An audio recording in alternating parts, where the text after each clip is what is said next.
mysterious stories. Number 5. Mount Forever Rest. Mount Everest, the highest mountain on Earth, has been the eventual examination of strength for climbers from all over the world. Even though everyone knows about Mount Everest, whether they are climbers or not as many people know that hundreds of corpses literally covered Mount Everest. Dead bodies make the face of Mount Everest more beautiful and attractive almost everywhere, whether buried beneath avalanches or exposed on the basin slopes.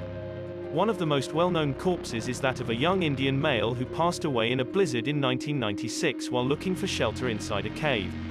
For the past 20 years, the man's body, dubbed Green Boots, seems to have lain on the mountain's north side. You can even walk through his legs and neon-colored shoes if the snow is shallow enough.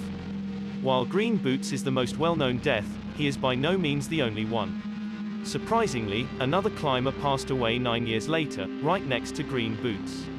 Since 2005, David Sharp has stopped in the same cave to take a rest, and he lastly froze in place. Even though he was fully sensible and alert as he froze to death, he could call out when immeasurable numbers of people passed by. It appeared that he could only stand there and watch when they receded into the distance. But a passerby eventually heard his unclear moans and approached him. Even though he introduced himself by name, he couldn't say much else because his teeth were clenched. They tried to thaw him out in the sun, but it didn't work. They were eventually compulsory to abandon him to suffer and pass away. It seems that his body is still used as a guide for other climbers today.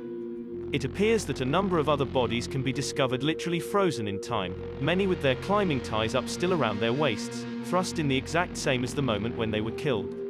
Even though some of the bodies seem to have the flesh rotted away from their bones, the sun bleaches others, many look as though they are simply taking a nap or a rest. It seems that you wouldn't notice anything unusual until you wanted to know directions or even engraved them on the shoulder. In almost any survival situation, if you are discovered, you can look forward to being rescued. On Mount Everest, no way.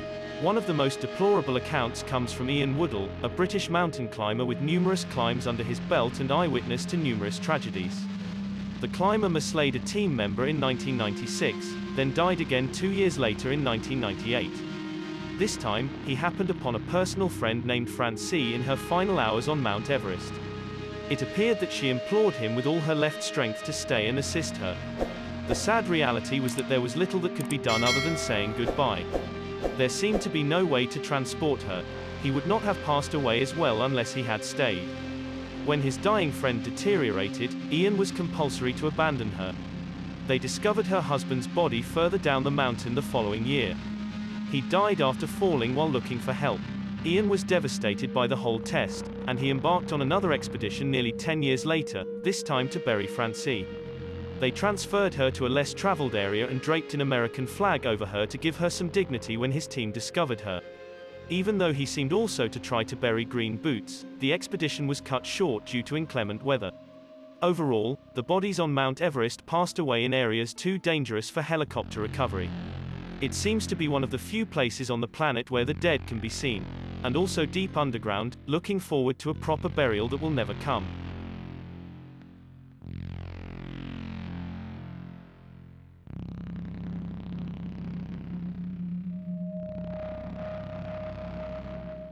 Number 4. The Titanic boots in 1912, the massive passenger ship shut with a bang into an iceberg and sank in the North Atlantic, which is killing over 1,500 people. Because so many people passed away, bodies were discovered for months afterward. Later that year, an abandoned lifeboat was found at sea with the sun-bleached bones of 3 deceased passengers. It appeared that nobody would have predicted that new proof of Titanic victims' remains would go on surfacing a century later, but that is exactly what happened in 2012. That was the year an earlier image from the wreckage from 2004 was discovered. What the photograph revealed was enough to persuade scientists that there had to be bodies still trapped within the Titanic's depths. While the submarine image depicts a fogey boot on top of a coat, another depicts a pair of boots that lays on the seafloor in such a way that they could not have fallen out of a suitcase. Instead, scientists think the boots were put on by a body that has since broken up into small parts as the result of decay. If clothing could exist on the Titanic's hull for 100 years, federal authorities were confident that there were still undivided bodies on the inside of the wreckage, where fish and other scavengers could not get as far as them. There are people inside, says one federal worker who monitored the wreckage in 2012. It doesn't appear so far-fetched to believe that there are still bodies down there when you look at the numbers. Deep-sea divers could only recover 340 bodies when the Titanic first went down. As a result, of the 1,500 people who passed away during the event, 1,160 bodies have yet to be recovered. Is it that difficult to be convinced that at least one of the bodies stays afloat around below deck in an unexplored area? No matter what the response is, the world will never know it now. The United Nations recently took control of the Titanic wreckage and declared it federally kept safe. The United Nations Educational, Scientific, and Cultural Organization, the agency in charge, stated that the move was made to protect the human remains inside. Maybe the United Nations, which has some of the greatest scanning equipment in the world, knew something the rest of the world didn't. In any case, even if someone would like to look for the Titanic for survivors, the bodies on board are presently officially not able to be recovered.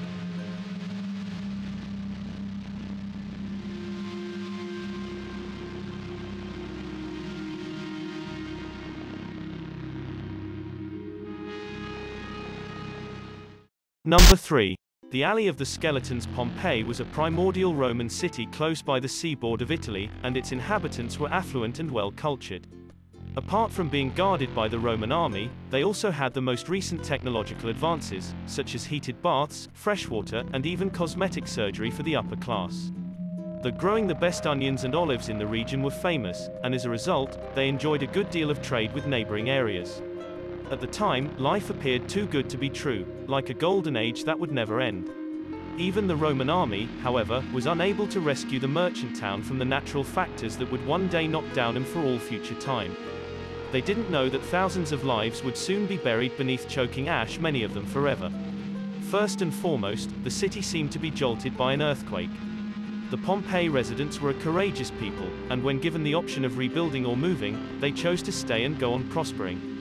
Decades later, on August 24, 79 AD, a next volcano began erupting, and they would never get back. The excruciating volcano erupted in 3 separate bursts of hot death, throwing boiling gases and ash at the city at speeds of up to 62 miles per hour.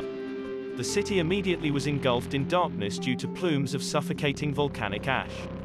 Thousands upon thousands of people yelled in horror when they walked over each other in the pitch-black darkness, with nowhere to flee. Even though the air was not deadly at first, the surviving population was choking from lethal toxins by midnight.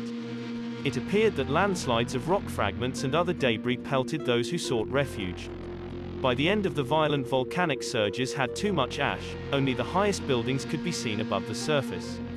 It appeared that the dead waited silently beneath. Some of their bodies would not see the light of day for thousands of years. What occurred next is something of a scientific miracle. An unusual kind of smooth ash had covered the bodies in certain areas of the city. While the majority of the victims went off normally, a huge portion of the bodies was perfectly preserved as the smooth ash became hard and molded around them, forming a sculpture.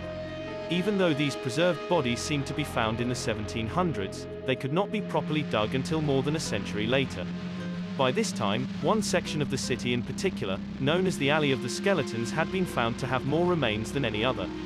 As a result, this area drew a lot of attention. It seemed that excavators quickly discovered that there were empty air pockets beneath the ash in some areas of the Alley of the Skeletons, and they suddenly devised a plan to take the dead bodies out. They eventually realized they could drill a small hole through the ash and fill the void with plaster. They were able to shape the body in this manner.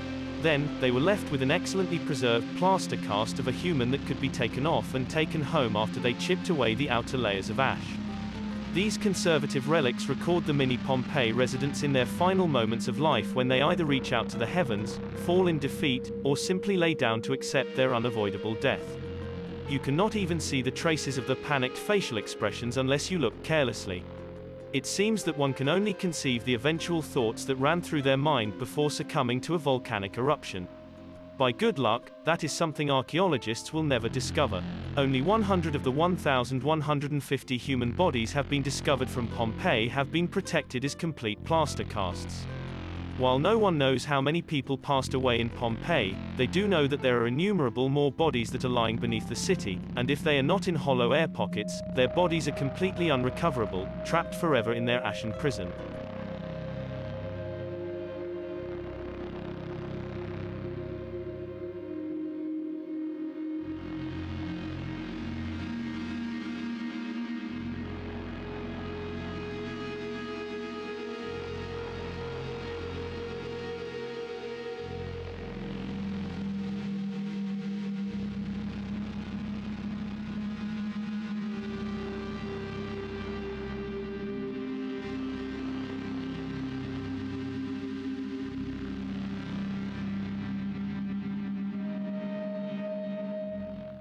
Number 2. Ground Zero. On September 11, 2001, thousands of Americans were killed when the World Trade Center in New York was destroyed by 2 hijacked planes. Nevertheless, only 1,640 of the thousands of victims have been identified. This seems to mean that over 1,000 families are looking forwards to closing down, and that there could be thousands of body fragments beneath the newly constructed sites, or still in the rubble itself, which has since been moved to other landfills. Jim Richards is unable to find a son on that fateful day, and the medical examiner's office calls him no matter when a shin bone, arm bone, or another fragment of his remains is discovered. As soon as the fragments are recovered, Jim has them delivered to the cemetery. Many other families, like Jim's, suspect that their loved ones' bodies are still within the piles of rubble that have been moved from Ground Zero to landfills, or at least pieces of them that can still be picked out.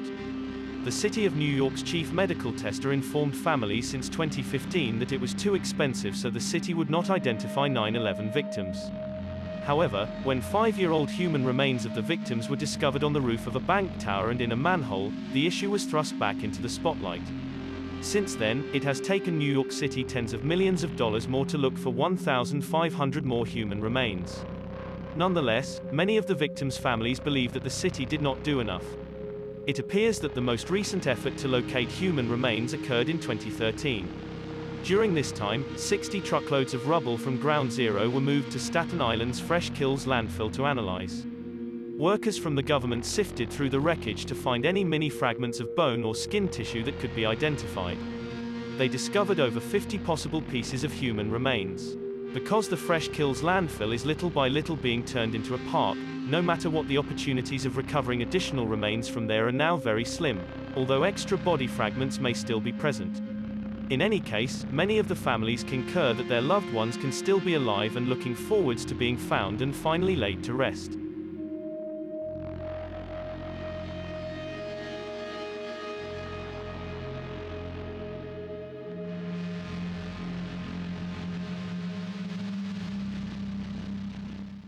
Number 1. The eyeless creatures of Lake Natron. Nick Brandt, who is traveling through Tanzania when he caught a weird and deadly lake unlike any other in the world, was a worldly photographer. He couldn't take his eyes off the landscape in front of him, which was a weird mix of morbid beauty and terror. Even though its pale black coast was with little light and prediction, its calm waters were a vibrant pinkish-orange hue that was enticing. When the photographer came closer, he discovered dead animals all over the place. Although these animals, which mainly consisted of bats and birds, had been dead for a long time, apart from losing their eyes, they showed no signs of decay. Nick saw the carcasses were covered in an ashy kind of soot that got them to be dry and brittle, but they were perfectly preserved aside from being crusted over with the weird mystery substance. When it lay inactive on the shoreline, the discoverer could see the tiny tip of a bat's tongue hanging out of its head, as well as all of the diverse tiny hairs on its face. Without thinking, Nick held up a few nearby corpses into lifelike poses and began taking some of the most haunting natural photographs ever captured. It seems that the sightless animals have risen from the dead for one last opportunity to undergo the world from which they were cruelly taken. Nick had discovered Lake Natron, a strange natural wonder in Tanzania's northern regions. This seemed to have been just another normal lake unless it had been for the nearby mineral springs and a volcano that set free a combination of sodium carbonate, natural baking soda, and sodium salts into the water supply on a regular basis. These chemicals caused the water to become extremely acidic, killing most animals. Only the strongest made it out alive. Because these waters are so close to a volcano, they can reach temperatures of up to 160 degrees Fahrenheit at certain times of the year. Lake Natron can only support extremely hardy fish, certain kinds of birds such as flamingos, and the hardiest forms of algae. The rest of nature dies the moment they go into the lake. The water's color is caused by the brightly colored waste matter emitted by algae, and the flamingos are also a shining color as a result of eating the algae. In any case, even though that was an interesting science lesson, let's get to the gore. The strangely colored water of Lake Natron can create some weird reflections in the sky, which often attract local bats and birds when they fly high above. It appears these bats and birds have got more and more confused by the water's reflection and dive in unintentionally, only to have their eyes and skin burned off when they popple around in boiling heated water. After this agonizing death, they are preserved by chemicals and lastly washed ashore like the lifelike corpses that Nick later discovered. Many of the animals end up on the beach while many others are lost forever. In addition, who knows what else, besides birds and bats, has been preserved in the lake over the years. Eventually, the corrosive body of water existed around a long time ago, and no one can guarantee that there isn't an excellently preserved human body looking forwards to being found in the waters. Or something even more heinous.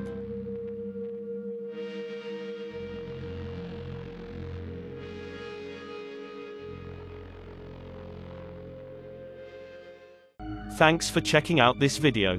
Be sure to subscribe because I upload a new video every day. Or if you're still not convinced, here are some of my other videos that I think you'd like. Enjoy.